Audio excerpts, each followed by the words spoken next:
Bonsoir les belles âmes, j'espère que vous vous sentez bien ce soir. Donc on se retrouve pour une nouvelle soirée, un nouveau live, une nouvelle thématique.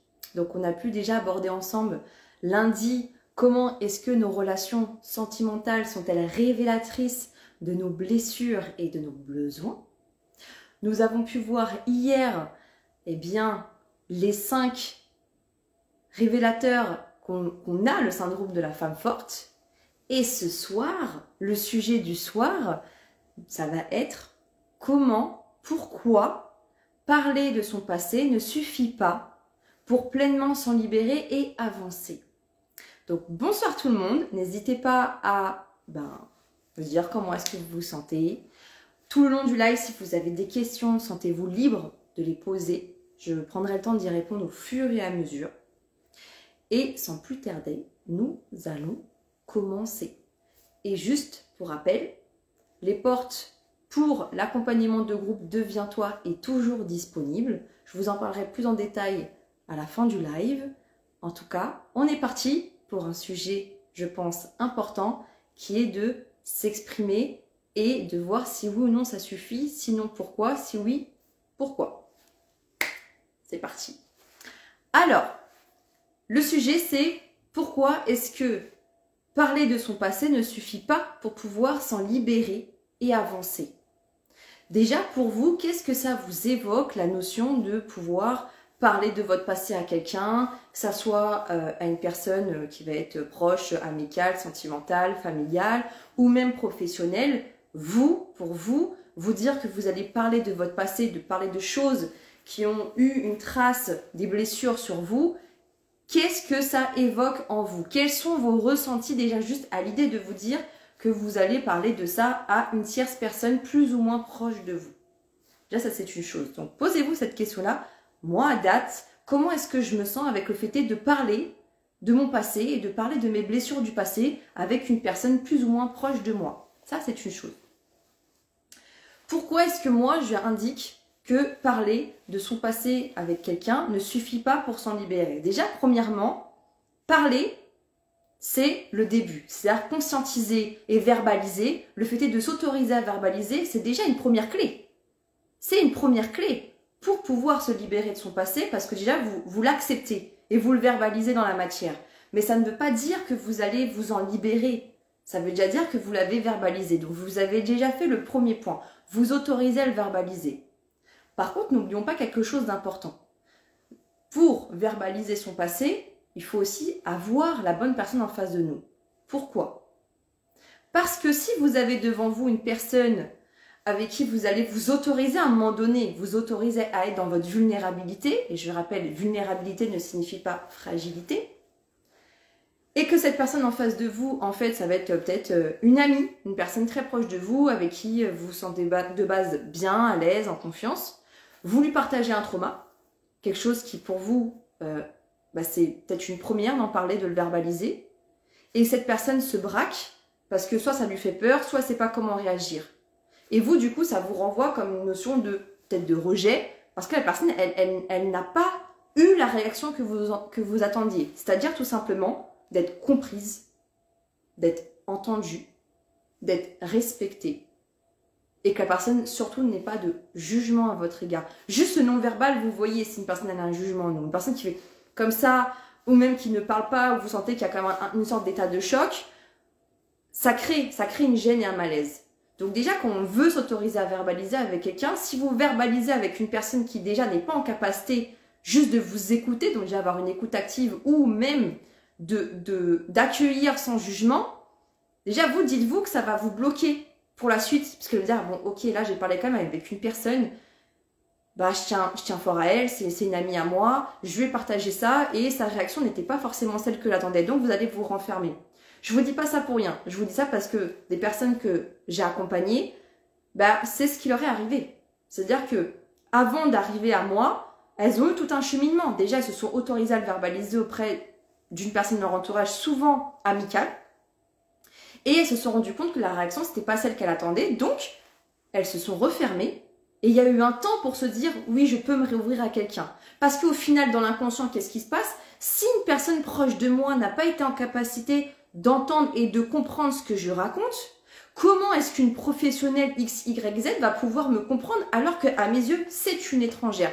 Même si c'est une professionnelle, elle ne connaît pas mon histoire, peut-être qu'elle ne connaît pas ma culture. Donc, comment est-ce qu'elle va pouvoir me comprendre si mon ami qui me connaît depuis X années, qui ont la même culture et ainsi de suite, ne me comprend pas ou rejette ce que je lui dis parce que pour elle, peut-être que c'est impossible et tout ce qui s'ensuit? Comment est-ce qu'une professionnelle va pouvoir me comprendre? Donc, vous voyez, ça met déjà un certain fossé. Donc, verbaliser, déjà, c'est une bonne chose. C'est un début et ça, il faut le maintenir. Mais déjà, il faut vous dire avec qui je veux le verbaliser.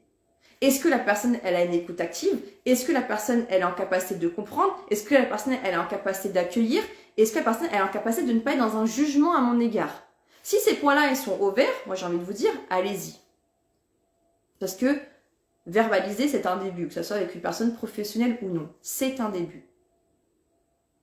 Ensuite, après qu'on ait verbalisé, soit vous attendez de la personne qui est juste une écoute, mais on va pas se mentir, on est dans des relations quand même humaines et sociales. Quand on parle de quelque chose à quelqu'un, la personne, elle nous fait un retour. Elle nous répond. Elle donne son avis. Elle donne sa vision. Et si cette personne, elle n'a pas la même vision que vous, elle va vous répondre, elle, avec son référentiel de vie. On en a parlé lundi avec les notions de relations sentimentales. Elle a peut-être un référentiel de vie qui est différent de vous. Elle a peut-être des croyances différentes des vôtres, peut-être une culture. Bon bref, un référentiel de vie global qui va peut-être être différent du vôtre. Donc du coup, ces réponses vont être alignées avec son référentiel de vie. Donc vous, vu que vous êtes dans une envie d'être comprise et qu'on vous apporte des éléments de réponse, peut-être que vous allez repartir avec ça en disant « ouais, elle a raison ». Elle m'a donné ça, elle m'a donné tel conseil, elle m'a donné tel conseil. Et au bout de quelques temps, peut-être que vous allez les appliquer ces conseils et vous allez vous dire, mais en fait, c'est pas du tout ce que je voulais. Exemple concret. Quand ça ne va pas dans un couple. Souvent, naturellement, on va en parler à nos copines, voilà, il s'est passé ça, il s'est passé ça, il s'est passé ça. Des fois, on n'attend pas forcément de réponse. On veut juste s'autoriser à verbaliser parce que ça fait du bien, comme on l'a dit, de relâcher la pression. D'avoir un cadre d'écoute qui va être sécurisé. Mais encore une fois, naturellement parlant, l'humain va vouloir, même par bienveillance, vous trouver des solutions et vous apporter des éléments de réponse, mais basés sur son référentiel de vie. Donc peut-être que cette personne, du coup, elle va vous donner des réponses qu'on connaît souvent par moment. Ouais, quitte-le, il te mérite pas, blablabla. Bla, bla, bla. Mais la personne, elle n'a que votre vision à l'instant T où vous parlez souvent sous le coup de l'émotionnel. Elle n'a pas la vision globale. Elle ne sait pas ce qui s'est dit du côté de la personne, elle ne sait pas vraiment ce qui s'est joué à l'intérieur de vous, elle n'a pas une vue d'ensemble, elle n'a qu'un angle de vue. Donc comment est-ce que vous voulez, avec un seul angle, pouvoir apporter une réponse globale? C'est pas possible. Et c'est pas non plus son métier d'être dans une recherche, dans une enquête pour chercher le A plus B du pourquoi, du comment. Donc vous repartez avec des éléments de « Ah, tu sais quoi, vas-y, quitte-le, il te respecte pas, blablabla. Bla. » Vous l'appliquez en disant « Oui, c'est vrai, t'as raison, parce que la personne, elle vous a implémenté ça, elle a implémenté son référentiel de vie, sa vision sur votre vie à vous, alors que ça se trouve, ça n'est pas du tout en accord avec votre façon d'être, de faire et de voir les choses, même de voir peut-être un couple. Et au bout de quelques temps, vous vous trouvez en désaccord avec peut-être la décision que vous avez prise. Parce que cette décision, vous l'avez prise en partant de la vision, des besoins d'une tierce personne. Vous ne les avez pas prises à partir de vous. Et la personne qui est en train d'échanger avec vous, de votre entourage, c'est pas son rôle en fait de vous accompagner à pouvoir être à l'écoute de ce qui se passe en vous. Donc c'est pour ça que je vous dis, parler de son passé, ça ne suffit pas. Déjà sur le plan, on va dire, relationnel, amical, ça ne suffira pas. On va aller encore au-delà. Moi, quand je parle aussi de la notion de parler de son passé ne suffit pas, je parle aussi de la notion conscient et inconscient.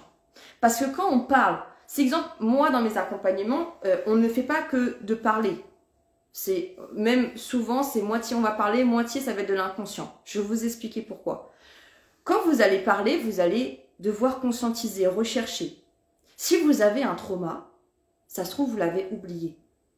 S'il y a quelque chose de votre passé, donc la source de votre mal-être actuel, qui était tellement fort émotionnellement parlant pour vous, ça se trouve, vous l'avez oublié. C'est même pas oublié, c'est que votre cerveau, il l'a mis en off pour pouvoir vous protéger. C'est une protection. Le déni est une protection.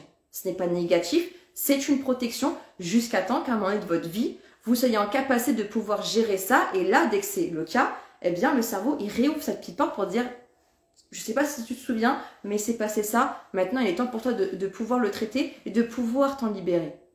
Donc quand on travaille que sur la parole, donc que sur le conscient, on va pouvoir travailler sur des éléments qui vont graviter autour de la source. Donc on reste sur de la surface. Alors que si on souhaite aller à la source du problème, on doit passer par l'inconscient. À un moment donné, il faut y aller. Parce que l'inconscient, concrètement, dites-vous, c'est comme votre trésor. Votre inconscient, il sait tout de vous. Il connaît vos blessures, il connaît vos forces, il sait tout de vous. Ça veut dire que si vous voulez avoir un élément de réponse, qu'est-ce qui est bon pour vous, pas pour vous, un besoin, pas un besoin, c'est votre inconscient qui va vous donner des éléments, des axes de réflexion. Le conscient, quand vous parlez d'une manière consciente, vous allez parler avec vos filtres. Donc vos peurs, vos croyances, ce qu'on vous a implémenté, votre éducation, tout ce qu'on a qui est naturellement là en soi, mais qui est là. Alors que comme je vous l'ai dit, l'inconscient, lui, il va venir remettre en lumière des choses, des éléments clés dont vous avez besoin pour qu'au fur et à mesure, vous puissiez aller à la source. Et pas rester autour. Ce qui fait que des fois, il y a des personnes qui vont faire des accompagnements, qui vont peut-être faire un accompagnement sur la confiance en soi. Je dis pas que c'est pas bien. C'est un début, c'est le début d'un chemin. Il faut commencer quelque part. Il faut vous autoriser à vous dire, je commence là où c'est juste pour moi. Mais souvent, ces personnes-là, quand elles font ces accompagnements-là, si elles n'ont pas fait un travail en amont sur leur blessure profonde, sur la source de pourquoi elles n'ont pas confiance en elles, eh bien, à un moment donné, tout ce que la coach va essayer de mettre, donc d'implémenter, donc c'est comme si que le fond, ben, il n'est pas cicatrisé, et au-dessus, on essaye de mettre de belles choses. Ça ne va pas tenir. Ça ne va pas tenir, parce qu'il faut aller à la source pour que la source puisse être réparée et qu'après vous puissiez reconstruire quelque chose qui va être plus en accord avec ce que vous êtes. C'est comme les fondations d'un immeuble. Si vous construisez des étages 5 étoiles, tout est super joli, alors que vos fondations, elles sont en PLS total, et vous voyez que c'est en train de s'effriter, il y a même un pilier qui est en train de tomber, comment est-ce que vous voulez que vos étages 5 étoiles puissent tenir? Ah, ça va être joli, hein. Vous allez être à l'aise pendant un temps. Jusqu'au jour où ça va s'effondrer. Et c'est pour ça qu'à un moment donné, il y a des gens qui ont des prises de conscience, des fois même un peu brutales et violentes, et qui disent « Waouh, ok, peut-être que j'ai parlé pendant X années à tel thérapeute, j'ai parlé de ça, mais là en fait je me rends compte que la source de mon mal-être, tout ça là, tout ce que j'ai pu verbaliser, c'était des conséquences, c'était pas la source. » Donc, comment est-ce que vous voulez vous libérer de votre passé juste en verbalisant? Vous pouvez déjà conscientiser. Peut-être que vous allez pouvoir guérir des notions par votre parole pour des choses, mais la vraie source du mal-être, ça demande d'aller à l'inconscient. Ça demande d'aller à l'inconscient. Mais oui, il faut commencer par verbaliser, mais du coup, faut s'autoriser à s'entourer de personnes qui sont à même de pouvoir vous comprendre. Et ça, c'est important. C'est ça la clé, de vous dire que vous allez pouvoir être en paix avec vous et vous libérer de votre passé. C'est de pouvoir être avec une personne qui va déjà vous comprendre, de vous dire « Waouh, cette personne, elle me comprend ». Peut-être qu'on ne se connaît pas, souvent quand c'est des accompagnements thérapeutiques, on ne se connaît pas, mais quand je lui expose mon problème, elle a su en quelques instants aller à la source. C'est ce qui se passe dans les appels découvertes. Les appels découvertes, quand je fais des accompagnements individuels, vu que c'est des accompagnements quand même où on est sur du sur-mesure, eh bien c'est ça qui est important pour moi, c'est de pouvoir comprendre la personne, déjà voir si l'accompagnement est adapté, parce que si c'est pas le cas, clairement, je dis c'est pas moi. Et si je ressens que c'est le cas, en fonction de ce qu'elle va me dire, je vais dire ok, j'entends. Là tu me parles de ça, mais est-ce que ça? Est-ce que ça? Et en fait, je pose des questions. Pour que la personne, au fur et à mesure, dise « Ah oui, c'est vrai, il y a eu ça. Mais oui, il y a eu ça. Mais oui, il y a eu ça. » Et là, prise de conscience. La personne, elle prend conscience de la source de son mal-être, du commencement, de là, le point de départ. Quand vous connaissez le point de départ, après, c'est plus facile de pouvoir cheminer, de pouvoir penser et de pouvoir, après, effectivement, construire des étages dans votre vie qui vont pouvoir être stables, sereins. Parce que vous êtes parti, encore une fois, sur les fondations. Donc dites-moi déjà si vous avez des questions par rapport à ça. Bonsoir tout le monde.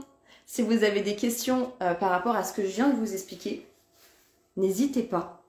On est là ensemble pour parler de cette notion de verbaliser, de pourquoi est-ce que ça va permettre de penser nos blessures, de juste verbaliser, pourquoi est-ce qu'il faut vraiment prendre le temps de bien s'entourer quand on veut déjà verbaliser et après se faire accompagner, parce que si vous voulez faire un travail sur vous pour penser vos blessures et avancer sereinement dans votre vie, comment est-ce que c'est possible si, par exemple, vous prenez une personne dans l'accompagnement avec qui vous ne vous sentez pas à l'aise? Vous vous dites, mais en fait, cette personne, elle ne me comprend pas, elle ne comprend pas qui je suis, elle ne comprend pas mon histoire, elle ne comprend pas ma culture. Donc, concrètement, bon, bah, je l'ai un peu prise par dépit parce que là, je suis un petit peu à bout. Mais déjà, si vous sentez que la personne, elle n'est pas adaptée pour vous, n'y allez pas. Si vous ressentez qu'une personne de votre entourage, même si c'est une amie, vous vous dites, ouais, non, là, par contre, ça, je pense que, bah, n'y allez pas. Et il y a des professionnels qui sont là pour ça. Mais même dans le milieu des professionnels, il existe de tout. Il existe de tout. Donc, ça va être adapté en fonction de ce dont vous avez besoin. Donc, ça demande vraiment de s'écouter. Et pour moi, ce qui va faire que vous allez pouvoir penser vos blessures et aller de l'avant d'une manière autonome, c'est vous dire, est-ce que la personne qui est en train de m'accompagner, déjà, est-ce qu'elle travaille sur mon inconscient? Parce que si on fait que de conscientiser, c'est super, mais moi, il y a peut-être des choses que j'ai oubliées, et surtout, il y a des ressources en moi. Ben, elle ne connaît peut-être pas, en fait. Elle ne voit pas, peut-être pas tout ce qui se passe en moi. Ou pas, ça dépend.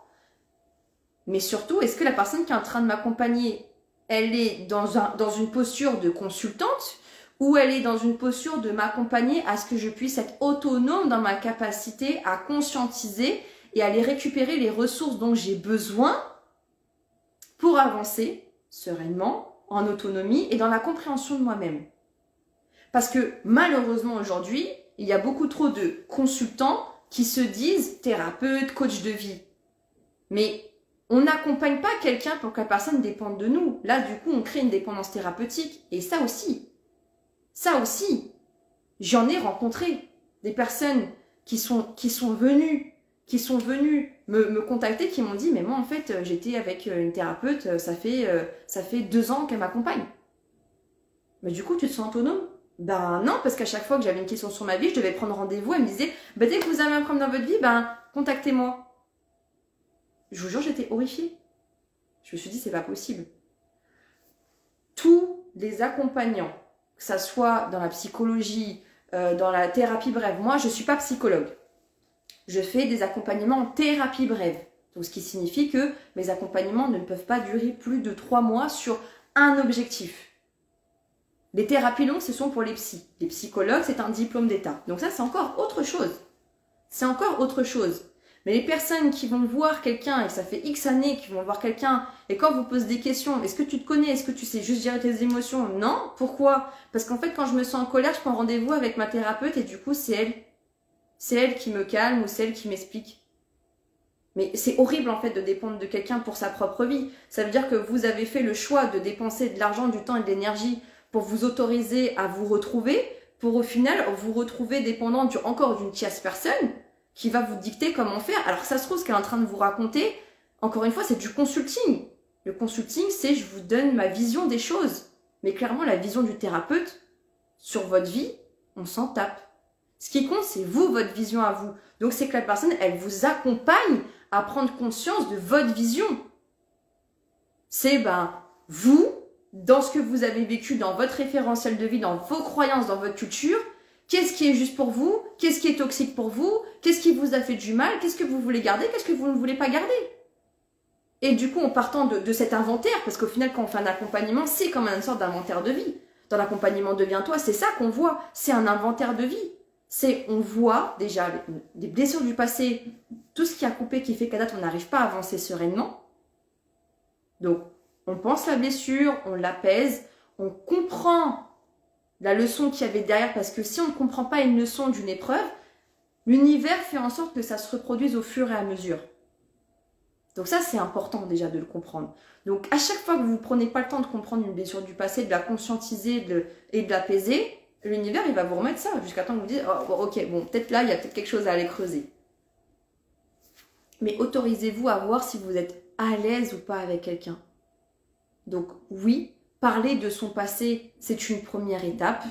Encore faut-il que la personne face à vous, elle soit en capacité d'être dans une écoute, dans une compréhension et dans un non-jugement qui fera que vous allez repartir avec le cœur léger. Sinon, vous allez repartir avec encore plus de frustration.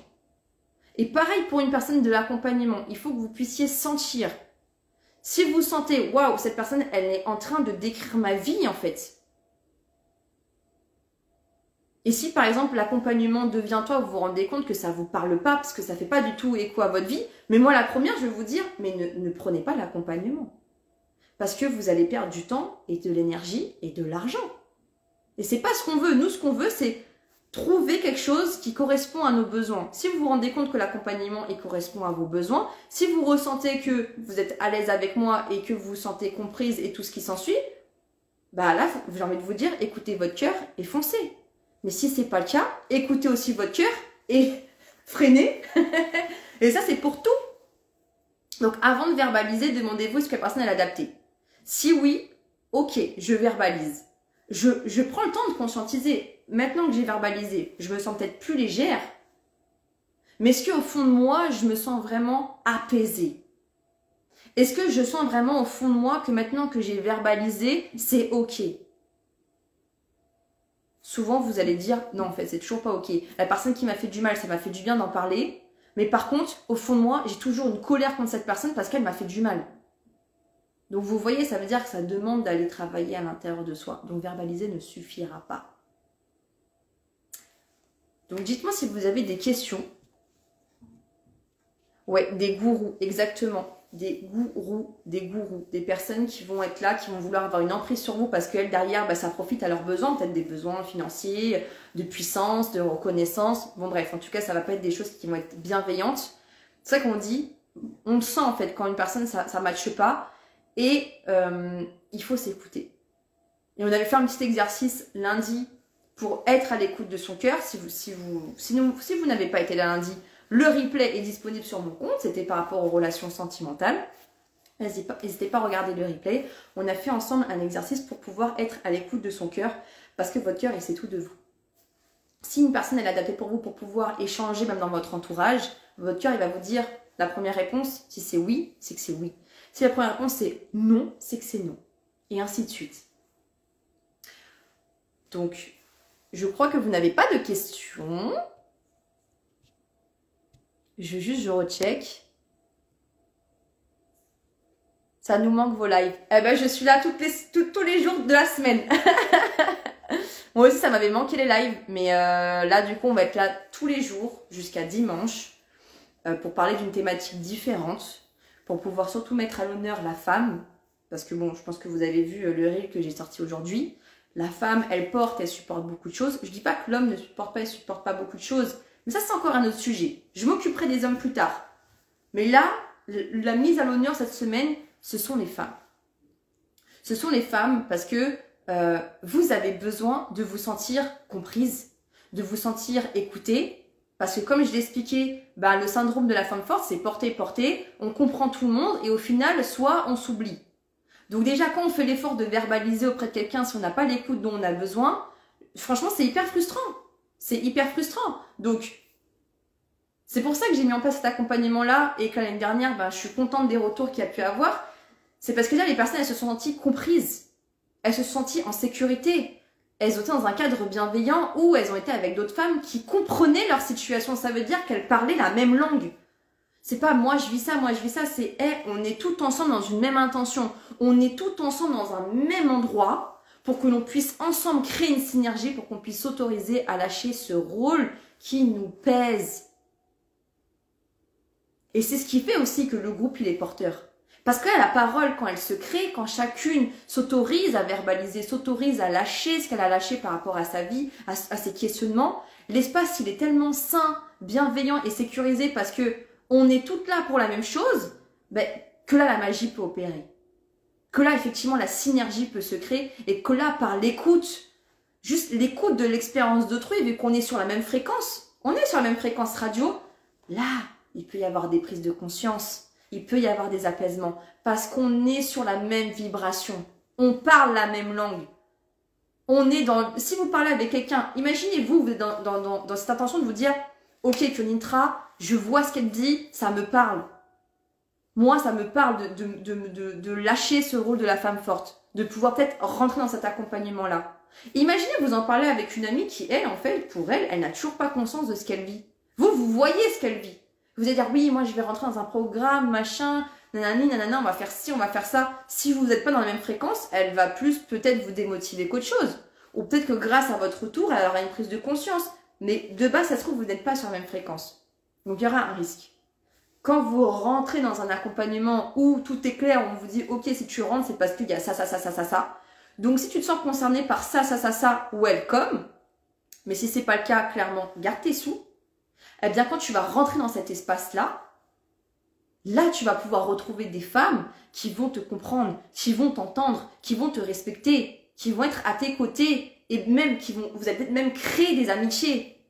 Parce qu'au final, c'est souvent comme ça que ça se passe. Il y a des amitiés qui se créent parce que, encore une fois, même fréquence, on se comprend, on veut aller de l'avant, on est dans la même énergie de se dire, moi je vais aller de l'avant, on a verbalisé ensemble, on a pleuré ensemble, on a rigolé ensemble. Non, mais on a été en colère ensemble. Et vous voyez, il y a des choses comme ça, il y a un lien.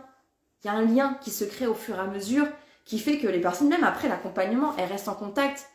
Et même là, du coup, quand elles vont verbaliser, ça aura sens. Parce qu'elles seront sur la même fréquence. Donc, quand vous verbalisez avec quelqu'un, c'est ok. Mais soyez sûr que vous parlez la même langue et que vous soyez sur la même fréquence. Si ce n'est pas le cas, autorisez-vous à vous reculer et à trouver quelqu'un d'autre. Parce que comme je vous le dis, ça peut après vous freiner par la suite. Donc, je vais clôturer ce live. S'il n'y a pas de questions, je vous remercie d'avoir été là. Si vous êtes intéressé par l'accompagnement Deviens-toi, le lien est toujours dans la bio. Les inscriptions sont toujours ouvertes et elles seront ouvertes jusqu'à fin de semaine prochaine. Les places sont limitées. On est limité à 15 personnes parce que comme je vous l'ai dit, moi je veux créer un cadre intimiste. Si vous voyez que ça vous parle, bienvenue. Écoutez-vous. Vraiment, écoutez-vous parce que quand on se rend compte que quelque chose peut être adapté pour nous, peut-être le cœur au début vous a dit oui, j'y vais. Et ça se trouve, vos peurs après elles sont revenues parce que ça fait peur de faire face à soi. Mais ça, on va le voir ensemble. Moi, je suis là pour vous accompagner à faire face à vos peurs, à faire face à vos blessures pour qu'au fur et à mesure, vous puissiez vous apaiser. Le plus dur, c'est de s'autoriser à se dire « Ok, je m'autorise à m'offrir ça parce que je le mérite, parce que j'ai foi en moi, parce que je sais que tout part de moi. » Quand ça, c'est ok, eh bien, le reste, même si les peurs remontent, vous vous dites c'est pas grave, moi, l'accompagnement, je vais le commencer. On va m'accompagner pour ça. C'est même plus mon problème. Kionitra, elle se débrouille avec ça. Et moi, je reprends ma responsabilité d'actionner en fonction de ce qu'elle va nous dire de mettre en place, de conscientiser. Ça y est, je me laisse porter, je me laisse aller. Parce que c'est ça aussi dont j'ai besoin, c'est m'autoriser à lâcher prise, à lâcher tous ces bagages qui sont lourds pour moi et j'en peux plus. Clairement, je n'en peux plus. Donc, je vais rentrer dans cet espace où je vais pouvoir lâcher en toute sécurité et on va pouvoir m'accompagner avec bienveillance à ce que je puisse me retrouver, pas à recréer un rôle d'une femme, je sais pas trop quoi. Non, on joue plus de rôle. C'est fini. Être actrice d'une vie, on ne sait pas quelle vie. Ça, on va le voir dans un autre live. Là, on va s'autoriser à être soi, à écrire son propre scénario. Sur ce, je vous souhaite une excellente soirée. Merci à vous d'avoir été là, mes belles âmes. Et je vous dis à plus tard. Bonne soirée.